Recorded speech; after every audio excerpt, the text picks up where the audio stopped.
Os animes de esporte passaram a ser mais conhecidos aqui no Brasil por causa de Super Campeões, Capitão Tsubasa no original, que foi trazido pra cá nos anos 90 pela TV Manchete. Esse anime hoje em dia é visto com um certo tom de piada por causa dos chutes superpoderosos e dos campos intermináveis. Mas existe muita coisa boa além de Super Campeões, e hoje a gente vai falar dos 5 melhores animes de esporte.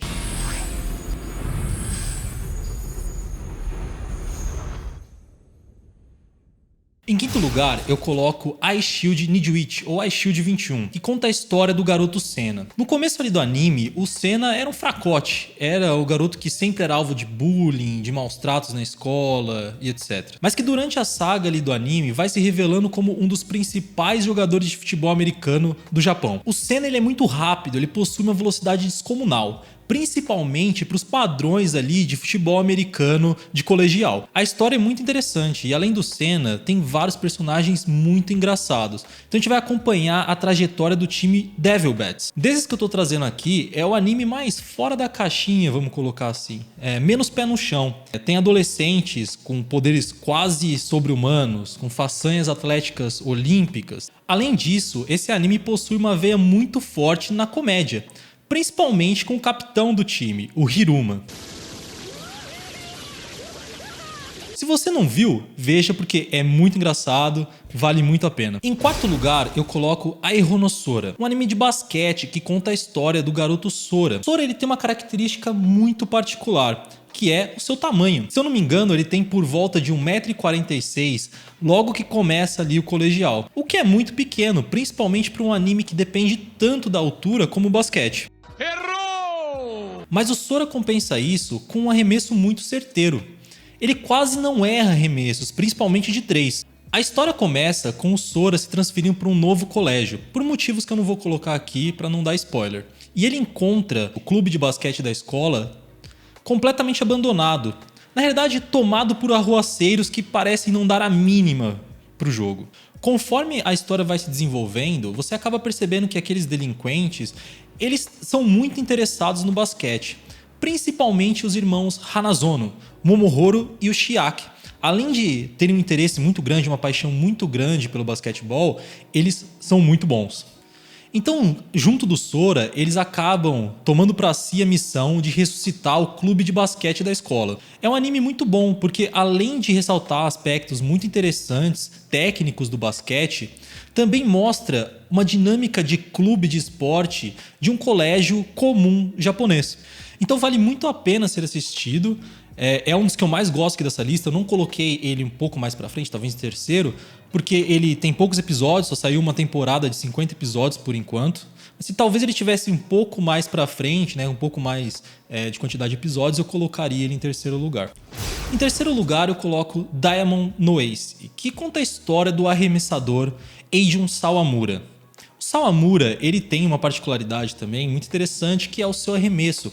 Ele arremessa de uma forma muito estranha, que ninguém entende muito bem como funciona. Então a gente vai acompanhar a trajetória do Sawamura a partir do último jogo dele antes de entrar no ensino médio.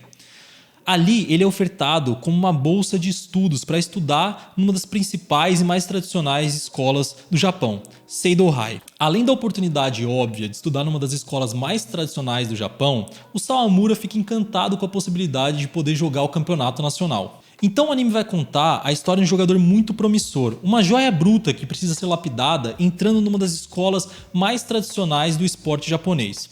Uma das coisas mais legais, pelo menos pra mim que gosto desse estilo, é o pé no chão da série. Não tem poderes mirabolantes nem nada do tipo. As técnicas são explicadas de forma bem interessante, principalmente para pessoas leigas no beisebol como eu sou. Outro ponto que eu gosto muito é a relação de rivalidade entre o Sawamura e o outro arremessador da equipe, o Satoru Furuya. O Satoru Furuya também é um arremessador muito promissor, talvez até mais promissor do que os próprios Sawamura, e que quando eles começam ali a sua rivalidade, a disputar a posição de arremessador do time, O Furuya, ele está anos-luz à frente do Sawamura. Ele possui muito mais técnica, é muito mais lapidado do que o protagonista. Outro ponto que me interessa muito é essa dinâmica de clube de esporte no Japão. Enquanto lá no Aihonosora é mostrada uma dinâmica de um clube falido, de uma escola comum, com jogadores muito abaixo da média, aqui não. Aqui você tem uma escola de ponta, com jogadores de nível nacional, com uma infraestrutura das melhores possíveis, campos, equipamentos, etc. Outro ponto que eu gosto muito é a relação que os personagens têm entre eles. Eu me interesso muito por essa parte, principalmente em animes de esporte. Eu acho legal a dinâmica de time, etc. Então vale muito a pena ver se você também gosta disso. Em segundo lugar, eu coloco Haikyuu, que é um anime de vôlei que vai contar a história de Hinata Shoyo. O Hinata, ele também possui uma peculiaridade, que é inclusive a mesma do Sora, a sua altura. O Hinata também é muito pequeno para os padrões de jogador de vôlei. Principalmente porque o Hinata ele não tem muito interesse em ser um líbero, mas sim um atacante. Ele quer marcar pontos, jogar na rede. O Hinata ele se inspira muito em um jogador muito famoso dentro do anime, que é o Pequeno Gigante, que foi um grande jogador lendário do Japão. Logo no início, a gente é apresentado uma rivalidade entre Hinata e Kageyama. Kageyama é visto como um dos jogadores mais promissores da sua geração, um exímio levantador. Essa rivalidade começa quando o Hinata perde um jogo para o time do Kageyama, até de forma esperada, pois a diferença entre as duas equipes é muito grande tecnicamente. Depois dessa derrota, o Hinata decide entrar no time de Karasuno, que foi o time do colegial do seu grande ídolo, o Pequeno Gigante. Chegando lá, quem o Hinata encontra? Isso mesmo, Tobio Kageyama. O anime então conta essa jornada de Hinata, Kageyama e seus amigos tentando elevar o patamar de Karasuno, que já foi um grande time no passado, com várias glórias e etc, mas que faz muito tempo que não ganha nada, ou seja, é um gigante adormecido. Para chegar lá, Hinata tem que superar, além da barreira do tamanho, várias outras barreiras técnicas, pois ele só sabe cortar no começo do anime, não sabe fazer mais nada.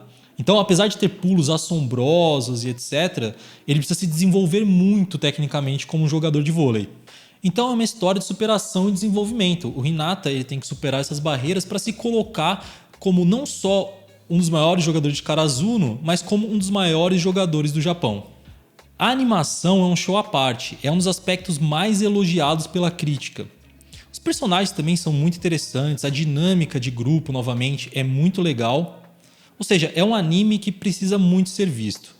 Eu coloco o Haikyuu não só como o segundo colocado nesse top, mas como um dos melhores animes no geral, não só na subcategoria de esportes. O anime até agora tem 4 temporadas de 25 episódios e o mangá 402 capítulos, o que é até um pouco engraçado porque no início foi planejado ali para ser one shot, ou seja, ter um capítulo só. Em primeiro lugar eu coloco Hajime no Ippo. Hajime no Ippo é um anime de boxe que vai contar a história de Makunochi Ippo. No começo do anime, o Makunochi ele é sempre alvo de bullying, né? Ele é sempre... as pessoas batem nele na escola, abusam dele, ficam mandando ele fazer coisas, etc. Tudo isso muda quando num desses episódios onde ele está sendo espancado na rua, ele é salvo por um boxeador, o Takamura Mamoru. O Ippo ele chega a desmaiar, né, quando está sendo espancado ali, e o Takamura leva ele para a academia de boxe Kamogawa. Quando o Ippo acorda, ele fica maravilhado com o ambiente ali da academia. O Takamura ele coloca até um desenho de um dos colegas do Ippo que estava espancando ele ali pro Ippo dar um soco e tal. Muito boa essa parte. Tudo isso acaba despertando no Ippo uma vontade muito grande de se tornar um lutador de boxe. Takamura, ele não leva muito a sério, pois ele acredita que a personalidade do Ippo não combina muito com a personalidade de um lutador. Então ele coloca uma condição. O Ippo ele precisa realizar uma tarefa que é quase impossível, e o Takamura dá uma semana para ele. Eu coloco o Hajime no Ippo em primeiro lugar por uma série de fatores.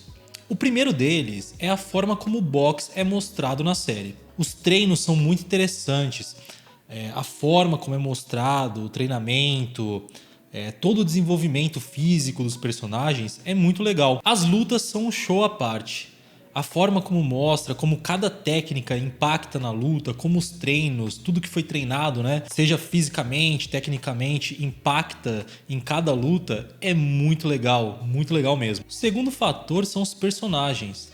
Não só Ippo é um personagem muito legal, muito interessante, um dos melhores personagens de anime na minha opinião, os personagens de apoio também são muito legais, muito engraçados, têm dramas próprios, se desenvolvem durante a série. Inclusive tem um spin-off, né, que rola ali no meio do anime, que conta uma história do Kamogawa no Japão do pós-Segunda Guerra. Essa história é sensacional, é uma das melhores histórias curtas de anime que eu já vi na minha vida. Sinceramente, muito boa. Se o anime fosse só essa história, né, esse spin-off, já valeria a pena. Com uma história muito interessante, com uma animação bem legal para a época e com personagens maravilhosos, muito bem desenvolvidos, engraçados e etc. Hajime no Ippo ganha não só o primeiro lugar nesse top 5, mas como também poderia estar num top 5 de melhores animes no geral, não só de animes de esporte. O mangá de Hajime no Ippo ainda tá saindo, tem 1200 e alguma coisa episódios. É gigante, mas vale a pena cada página. Então é isso aí, pessoal, espero que vocês tenham gostado. Se gostaram, não esquece de se inscrever no canal, dá o like e comentem aí o que vocês acharam do top 5, se vocês discordam, se eu esqueci de algum anime que vocês acham que merecia estar aí, comentem aí embaixo. E é isso aí, até a próxima.